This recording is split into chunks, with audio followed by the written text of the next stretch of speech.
Hello दोस्तों, कैसे हैं आप। मैं वैशाली दुबे अन अकेडमी के लेट्स क्रैक एमपी एग्जाम्स पर आप सभी का हार्दिक स्वागत करती हूँ। दोस्तों, ये है हमारी टीम जो लगातार आपको क्लासेस दे रही है। दोस्तों, लेट्स क्रैक एमपी एग्जाम्स के माध्यम से आप पूरे का पूरा एमपीजी के जो है वो कवर कर सकते हैं। साथ ही साथ यदि मैं अपने बारे में बात करूं तो मेरा नाम वैशाली दुबे है और मैंने एमएससी फिजिक्स से किया हुआ है डॉक्टर हरि सिंह और यूनिवर्सिटी सागर से।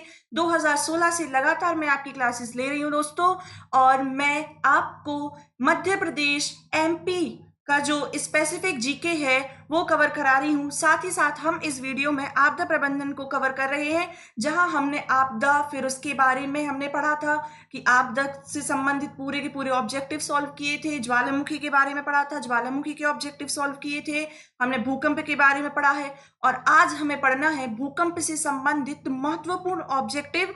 दोस्तों, इस वीडियो को जरूर देखिए, जिसमें आपके पूरा का पूरा भूकंप से संबंधित ऑब्जेक्टिव मैंने कवर कराए हैं। और साथ ही साथ आप चेक कर सकते हैं कि कहाँ आपसे कौन सा क्वेश्चन बन रहा है और कौन सा क्वेश्चन नहीं बन रहा है। दोस्तों, साथ ही साथ अनअकैडमी एक ऐसा प्लेटफॉर्म है जहां लगातार आपकी लाइव क्लासेस चल रही हैं। दोस्तों, लगातार टेस्ट सीरीज लग रही हैं। साथ ही साथ एमसीक्यूज के माध्यम से भी आपको मार्गदर्शित किया जा रहा है। हमारे टॉप एजुकेटर लगातार आपकी क्लासेस ले रहे हैं और हर एक सब्जेक्ट को कवर करा रहे हैं। दोस्तों, यदि आप एमपीपीएससी और व्यापम का 1 साल का सब्सक्रिप्शन लेना चाहते हैं तो वह है मात्र कितने का, 7,000 का। लेकिन यदि आप मेरा कोड वैशाली 10 यूज करेंगे तो यही आपको पड़ेगा दोस्तों मात्र 6,300 रुपए में। मात्र 6,300 रुपए में पड़ेगा। और यदि आप 2 साल का सब्सक्रिप्शन लेना चाहते हैं तो ये है 8,400 का। लेकिन यदि आप मेरा कोड वैशाली 10 यूज करेंगे तो यही आपको मिलेगा दोस्तों मात्र 7,560 रुपए में। चलिए आगे देखते हैं, हम स्टार्ट करते हैं बिना टाइम गवाए हुए। हम स्टार्ट करते हैं भूकंप के क्वेश्चंस। भूकंप से कौन कौन से एग्जाम में कौन कौन से क्वेश्चन बन सकते हैं, और ये जो क्वेश्चन है वो किसी न किसी एग्जाम में दोस्तों आए हुए हैं। तो पहला क्वेश्चन है हमारा कि सिज्मोग्राफी जो है वो किसका विज्ञान है, या इसके द्वारा सिज्मोग्राफी से किसका अध्ययन किया जाता है। तो दोस्तों बताइए, नदियों का किया जाता है, भूकंप का किया जाता है, पर्वत का किया जाता है, या ज्वालामुखी का? बताइए जल्दी। बिल्कुल सही बात है कि जो सिस्मोग्राफी होती है उससे भूकंप का अध्ययन किया जाता है। नेक्स्ट हमारा जो क्वेश्चन है कि समान भूकंपीय तीव्रता की ऐसी एक लाइन होती है जहां पे जो भूकंप की इंटेंसिटी होती है वो समान होती है, या समान बर्बादी वाले स्थानों को मिलाने वाली रेखा क्या कहलाती है। दोस्तों आप बताइए, इसे किस नाम से जाना जाता है? समभूकंप रेखा, सहभूकंप रेखा, या समताप रेखा, या समदाब रेखा? दोस्तों ये है कि समान भूकंपीय तीव्रता, मतलब कि जो भूकंपीय तरंगों की जो इंटेंसिटी है वो क्या है, समान है। तो ऐसी कौन सी रेखा होती है कि समान भूकंपीय बर्बादी वाले स्थानों को मिलाने वाली रेखा, वो कहलाती है दोस्तों सहभूकंप रेखा। आइसोगोनल लाइन कहलाती है, सहभूकंप रेखा कहलाती है। नेक्स्ट यदि हम बात करें कि किसी क्षेत्र के उन स्थानों को मिलाने वाली रेखा जहां भूकंप एक साथ अनुभव किया जाता है, वह क्या कहलाती है? किसी क्षेत्रों के उन स्थानों को मिलाने वाली रेखा जहां भूकंप का एक साथ अनुभव किया जाता है। हमने भूकंप के लेक्चर में 2 चीजें पढ़ी हुई थी, एक फोकस के बारे में पढ़ा था, एक एपिसेंटर के बारे में पढ़ा था। फोकस वह बिंदु होता है जहां से भूकंप का पहले ही भूकंपीय तरंगों का अनुभव जो है वो मतलब स्टार्ट हो रहा है, कि जहां से धरातल, मतलब ये है हमारा पृथ्वी, और धरातल के नीचे जहां से भूकंप निकल रहा है तो वो कहलाता है फोकस या भूकंप मूल। और जिस स्थान पर यहां से जो है वो तरंगे निकली, अब निकलेंगी तो ये धरातल के नीचे से निकल रही थी, अब ये क्या आएंगी, तरंगे धरातल के ऊपर आएंगी। और जिस स्थान पर भूकंपीय तरंगों का सबसे पहली बार अनुभव किया जाता है उन्हें किस नाम से जाना जाता है? दोस्तों बताइए, समभूकंप रेखा, सहभूकंप रेखा, आइसोपोनिक लाइन, या आइसोगोनल लाइन? बिल्कुल सही है, सहभूकंप रेखा। दोस्तों किसी क्षेत्र के उन स्थानों को मिलाने वाली रेखा जहां भूकंप का एक साथ अनुभव किया जाता है वो कहलाती है सह भूकंप रेखा। और इसके अलावा हमने अभी क्या पढ़ा था कि समान तीव्रता को, तो वो कौन सी लाइन थी? तो सम भूकंप रेखा। इसमें आपको कंफ्यूज नहीं होना है, वो थी सम भूकंप रेखा और ये है सह भूकंप रेखा, कि जहां पर भूकंप का एक साथ अनुभव किया जा रहा है, कि ये जो पृथ्वी है और इसका क्या है कि यहाँ पे भी भूकंप आया और यहाँ पे भी भूकंप आया, तो एक साथ एपिसेंटर पे जो अनुभव किया जा रहा है वो कहलाती है सह भूकंप रेखा। नेक्स्ट जो हमारा क्वेश्चन है वो ये है कि सम भूकंप रेखा या आइसोसीजमल लाइन का जो आकार होता है वो क्या होता है। मोस्ट इंपॉर्टेंट क्वेश्चन है, जो कि ये पहले भी आ चुका है, तो इसे आप जरूर याद रखिएगा कि सम भूकंप रेखा या आइसोसीजमल लाइन का आकार क्या होता है। नियमित होता है, अनियमित होता है, वृत्ताकार होता है या फिर एक रेखीय होता है। दोस्तों आपको इसका आंसर जल्दी जल्दी बताइए क्या होता है। तो इसका आंसर है अनियमित। दोस्तों क्या है? अनियमित। कि सम भूकंप रेखा का जो आकार होता है, हम बात किसकी कर रहे हैं? आकार की। तो इसका जो आकार होता है वो कैसा होता है? अनियमित होता है। नेक्स्ट यदि हम क्वेश्चन की बात करें तो भूकंप आने का कारण क्या है? भू परिभ्रमण है कि जो भूमि है वो घूम रही है? नहीं। टेक्टोनिज्म है या फिर भू घूर्णन है या फिर अनाच्छादन है? तो दोस्तों यहाँ पर इसका जो आंसर होगा वो टेक्टोनिज्म होगा, क्योंकि हमने पढ़ा था कि जो दो प्लेटें होती हैं वो आपस में टकरा रही हैं, उनमें वलन या घर्षण पड़ रहा है या फिर उन प्लेटों में दरार आ रही है और उन्हीं प्लेटों के कारण ये क्या आता है? भूकंप आता है। तो इन सभी ऑप्शन में सही आंसर जो होगा वो क्या होगा? टेक्टोनिज्म होगा। नेक्स्ट जो हमारा क्वेश्चन है वो ये है कि अग्निवलय या सर्कल ऑफ फायर प्रशांत महासागर के उस विशाल क्षेत्र को कहते हैं जहां कुल भूकंप का कितने प्रतिशत आता है? दोस्तों 68% आता है, 40% आता है, 30% आता है या 25% आता है? जल्दी जल्दी से आंसर दीजिए इसका कि हम क्या कह रहे हैं कि प्रशांत महासागर का वह क्षेत्र जहां पर भूकंपों का प्रतिशत कितना आता है। तो उसका सही आंसर है 68%। दोस्तों हमने ज्वालामुखी वाले ऑब्जेक्टिव में भी पढ़ा था कि जो प्रशांत महासागरीय क्षेत्र है या रिंग ऑफ फायर का क्षेत्र है, यहाँ पे ज्वालामुखी सबसे ज्यादा आती है और जहां ज्वालामुखी आते हैं वहां भूकंप आता है। तो हम ये कह सकते हैं कि प्रशांत महासागर का वह क्षेत्र, पूरा का पूरा जो प्रशांत महासागर का वो जो विशाल क्षेत्र है वहां पर लगभग 68% भूकंप आते हैं, साथ ही साथ ज्वालामुखी भी सर्वाधिक आती है।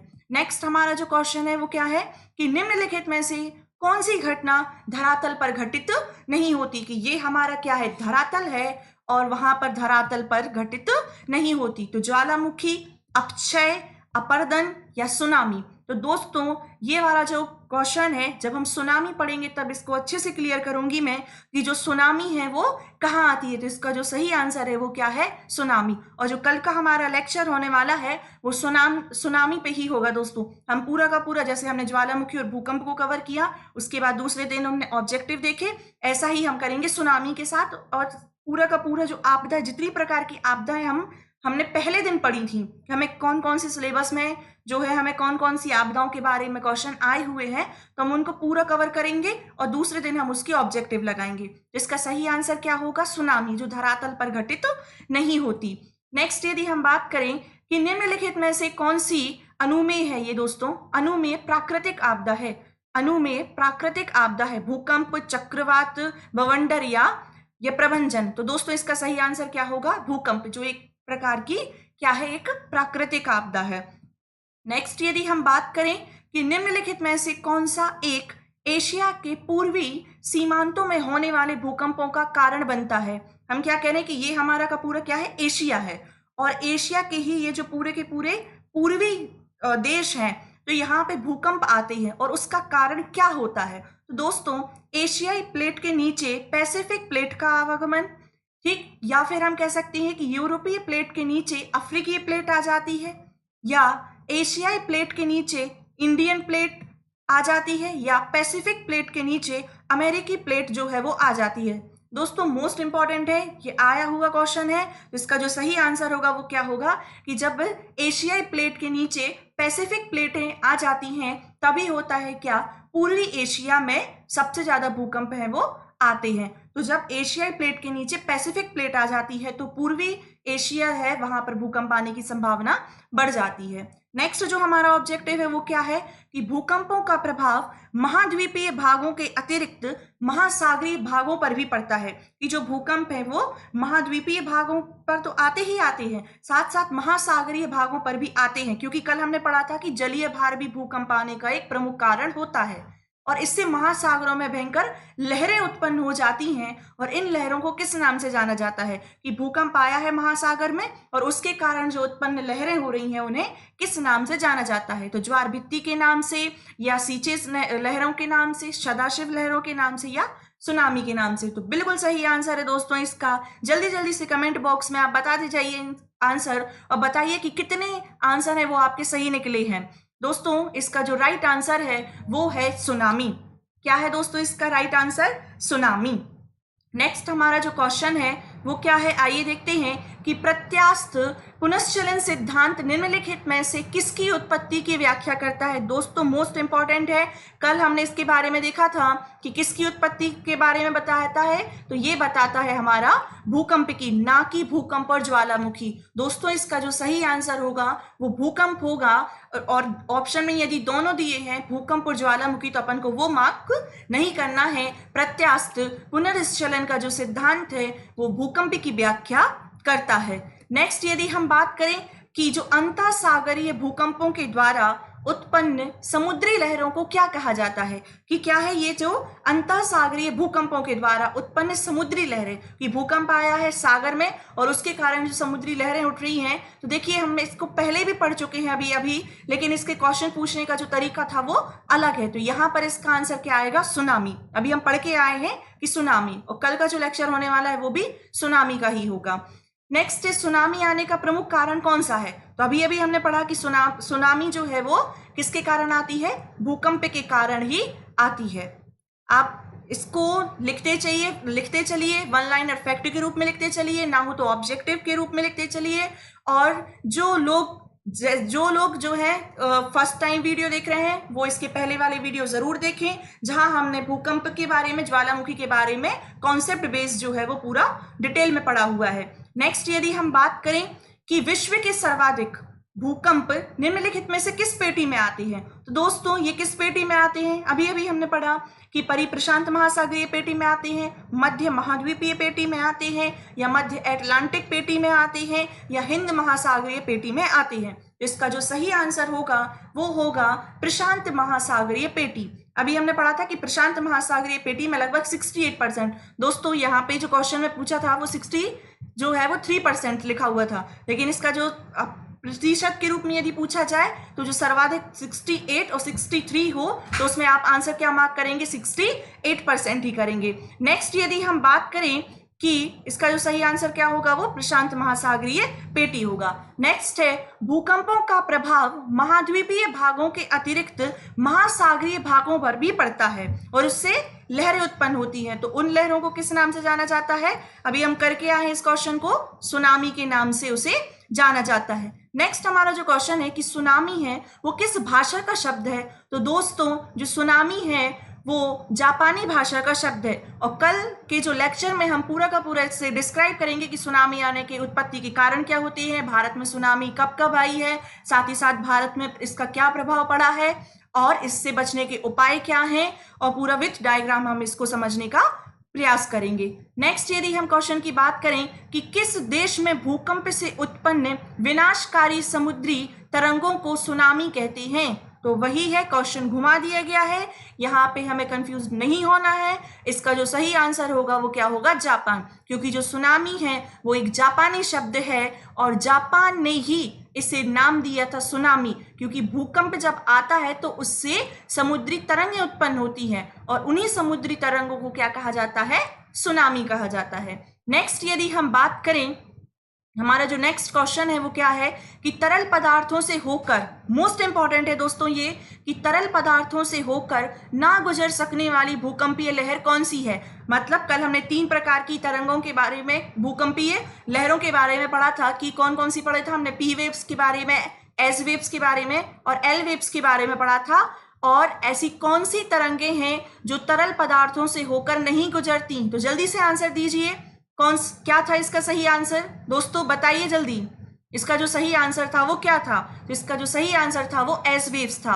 हम जानते थे कि जो प्राइमरी वेव्स होती थी या प्राथमिक तरंगें होती थी वो ठोस और द्रव दोनों से होकर गुजरती थी। सेकेंडरी वेव्स जो थी हम जानते हैं कि वो सिर्फ ठोस में होकर गुजरती थी, द्रव से होकर नहीं गुजरती थी।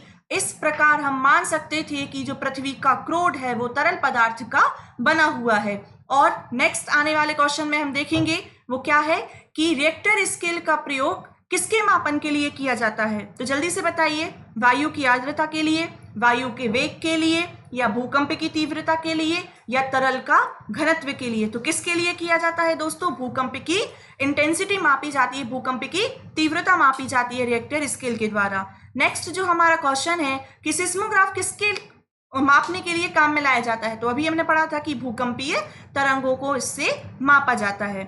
नेक्स्ट हमारा क्वेश्चन क्या है दोस्तों कि वही प्रत्यास्थ पुनश्चलन का जो सिद्धांत है निम्नलिखित में से किसकी उत्पत्ति की व्याख्या करता है? तो ये किसकी उत्पत्ति की व्याख्या करता है? ये क्वेश्चन रिपीट हुआ है दोस्तों। भूकंप की व्याख्या करता है प्रत्यास्थ पुनश्चलन सिद्धांत।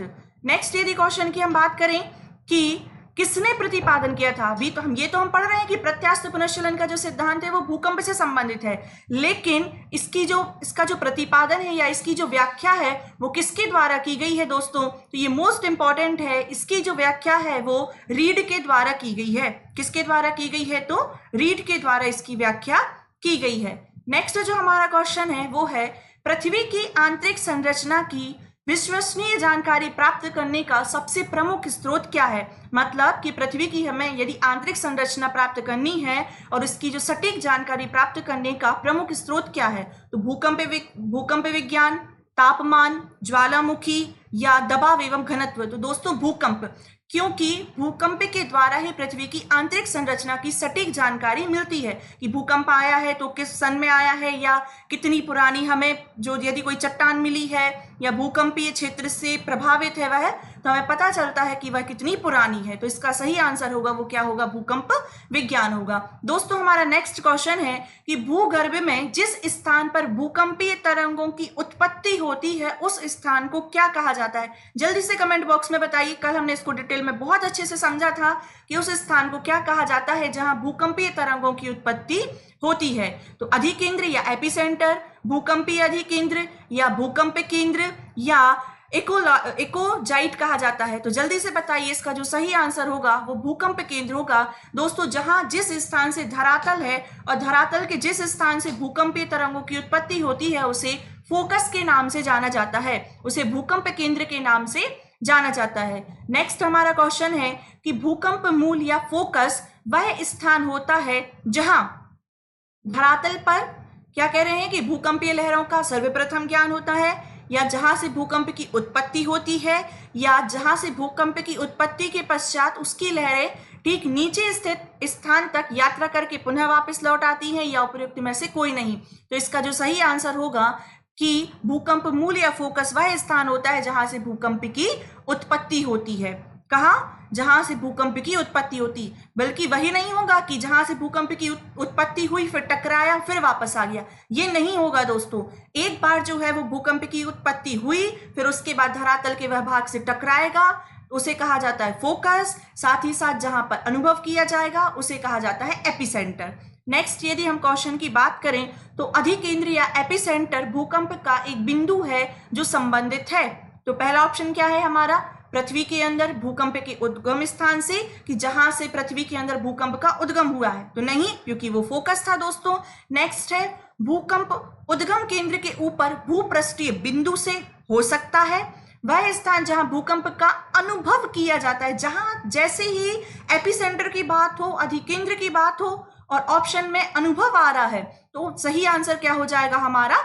अनुभव। तो इसमें क्या हो जाएगा कि वह भूकंप उद्गम के केंद्र के ऊपरी भूपृष्ठीय बिंदु से। दोस्तों नहीं, इसका जो सही आंसर होगा वो क्या होगा? वह स्थान जहां भूकंप का अनुभव किया जाता है। ये आंसर जो है वो इसमें भी दे दिया गया है, लेकिन इसका जो सही आंसर क्या होगा कि वह स्थान जहां भूकंप का अनुभव किया जाता है। नेक्स्ट यदि हम क्वेश्चन की बात करें कि पृथ्वी की सतह पर भूकंप के केंद्र से ठीक ऊपर के बिंदु को क्या कहा जाता है? क्या कह रहे हैं हम कि पृथ्वी की सतह है और इस पर भूकंप के केंद्र से ठीक ऊपर के बिंदु को क्या कहा जाता है? अंतः केंद्र, मूल केंद्र, या उत्केंद्र, या फिर मध्य केंद्र? तो क्या कहा जाता है दोस्तों? एपिसेंटर कहा जाता है जहां पर भूकंप आया हुआ है। कि यदि हम बात करें कि ये जो क्षेत्र है, सबसे पहले यदि हम बात करें कि यदि किसी स्थान पर भूकंप आया हुआ है तो बात करें तो यदि ये इस स्थान से आया है तो यहाँ पे इसे कहेंगे हम क्या, भूकंप केंद्र कहेंगे। और ये जो है जहां पर धरातल के जिस भूभाग पर इसे सबसे पहली बार अनुभव किया जाएगा उसे कहा जाता है हमारा अधिकेंद्र या एपिसेंटर। तो क्या कह रहे हैं कि भूकंप केंद्र था ये, और भूकंप केंद्र के ठीक ऊपर, देखिए क्वेश्चन को, कि भूकंप केंद्र के ठीक ऊपर वाले जो हिस्से को क्या कहा जाता है, तो एपिसेंटर या उत्केंद्र के नाम से जाना जाता है। नेक्स्ट हमारा जो क्वेश्चन है दोस्तों क्या है कि भूकंप में धरातलीय तरंगे किस प्रकार की होती है। कल हमने पढ़ा था ना धरातलीय या सरफेस वेव्स के बारे में, कैसी होती हैं, गौण तरंगे होती हैं, एल तरंगे होती हैं, प्राथमिक तरंगे होती हैं या प्राथमिक और गौण तरंगे होती हैं। तो इसका जो सही आंसर होगा वो क्या होगा, एल वेव्स। हमने पढ़ा था दोस्तों कि जो सरफेस वेव्स होती हैं वो बहुत ज्यादा दूरी तय करती हैं या बहुत सारा क्षेत्र कवर करती हैं, और सबसे ज्यादा विनाशकारी भी यही होती हैं। इसी कारण इन्हें एल वेव्स के नाम से जाना जाता है, क्योंकि ये क्या करती हैं, बहुत ही लॉन्ग डिस्टेंस जो है वो कवर करती हैं। इसी कारण सरफेस वेव को ही एल वेव्स के नाम से जाना जाता है। नेक्स्ट हमारा जो क्वेश्चन है दोस्तों, यदि आपने कल का लेक्चर जो है वो बहुत अच्छे से देखा होगा, आपको समझ में आया होगा, तो आज आपसे पूरे ऑब्जेक्टिव बन जाएंगे। नेक्स्ट है कि निम्नलिखित में से कौन सी भूकंपीय तरंगें सर्वाधिक क्षति पहुंचाती हैं। बताइए जल्दी, बिना ऑप्शन के जो आंसर दे सकता है जल्दी जल्दी बताइए कि कौन सी ऐसी भूकंपीय तरंगें हैं जो सर्वाधिक क्षति पहुंचाती हैं। प्राथमिक तरंगें, द्वितीयक तरंगें, दीर्घ पृष्ठीय तरंगें या ये क्षति जातीय है। तो थोड़ा टाइपिंग मिस्टेक है, देखिए जल्दी बताइए। आंसर इसका आएगा दीर्घ पृष्ठीय या फिर सरफेस या फिर धरातलीय तरंगें। जो सरफेस वेव होती हैं या धरातलीय तरंगें होती हैं या दीर्घ पृष्ठीय तरंगें होती हैं, मैंने अभी बताया कि ये सर्वाधिक क्षेत्र को कवर करती हैं, जिन्हें एल वेव्स के नाम से भी जाना जाता है। और सर्वाधिक क्षेत्र को कवर करेंगी, ज्यादा से ज्यादा एरिया को कवर करेंगी, तो वहां पर जो जान माल की हानि होगी वो सर्वाधिक होगी। नेक्स्ट हमारा आज का लास्ट क्वेश्चन है दोस्तों, वो क्या है कि निम्नलिखित में से कौन सा कथन सही नहीं है। जल्दी जल्दी बताइए कौन सा नहीं है कि भूकंप के कारण समान बर्बादी वाले स्थानों को मिलाने वाली रेखा समभूकंप रेखा कहलाती है। नहीं। नेक्स्ट है समभूकंप रेखा का जो आकार होता है, यहाँ ये सही है कि भूकंप के कारण समान बर्बादी वाले स्थानों को, अभी हमने पढ़ा था कि समान बर्बादी वाले स्थानों को मिलाने वाली रेखा क्या कहलाती है, समभूकंप रेखा कहलाती है। बिल्कुल सही है कि जहां पर जो है वो भूकंपीय तरंगे एक समान पहुंची है और वहां पर जो जान माल की हानि हुई है वो एक समान हुई है, और ऐसे रेखाओं को क्या कहा जाता है, समभूकंपीय रेखा। तो ये तो बिल्कुल सही है। नेक्स्ट है समभूकंपीय रेखा का जो आकार होता है वो रेगुलर या नियमित होता है। अभी हमने पढ़ा था इसके बारे में। आगे में इसको पहले अपन नेक्स्ट ऑप्शन देखते हैं कि उन स्थानों को मिलाने वाली रेखा जहां भूकंप एक साथ आते हैं सह भूकंप रेखा कहलाती है। ये भी सही है। और भूकंपीय तरंगों को अंकित करने वाला यंत्र सिस्मोग्राफ कहलाता है। ये भी सही है। तो इसमें गलत क्या है दोस्तों, और हमें बताना क्या है कि कौन सा कथन सत्य नहीं है। तो इसका जो आंसर होगा वो बी होगा कि समभूकंपीय रेखा का जो आकार होता है वो इनरेगुलर होता है। मतलब इसमें क्या दिया हुआ है, नियमित होता है, बल्कि नियमित नहीं होता है, अनियमित होता है। दोस्तों आई होप आप सभी को समझ में आया होगा। कल जो है वो हम पढ़ेंगे सुनामी के बारे में, और फिर उसके आगे वाले लेक्चर में हम उससे रिलेटेड पूरे क्वेश्चन कवर करेंगे। लेकिन जो सुनामी वाला लेक्चर ऑब्जेक्टिव वाला होगा दोस्तों, उसमें मैं ज्वालामुखी के, भूकंप के, आपदा के और सुनामी के सभी क्वेश्चन को जो यहाँ पे छूट गए हैं तो उसको हम वहां पे भी कवर करेंगे, ताकि आप ज्वालामुखी और भूकंप के क्वेश्चन का आप वहां पे रिवीजन कर सके और अपनी तैयारी को परख सके।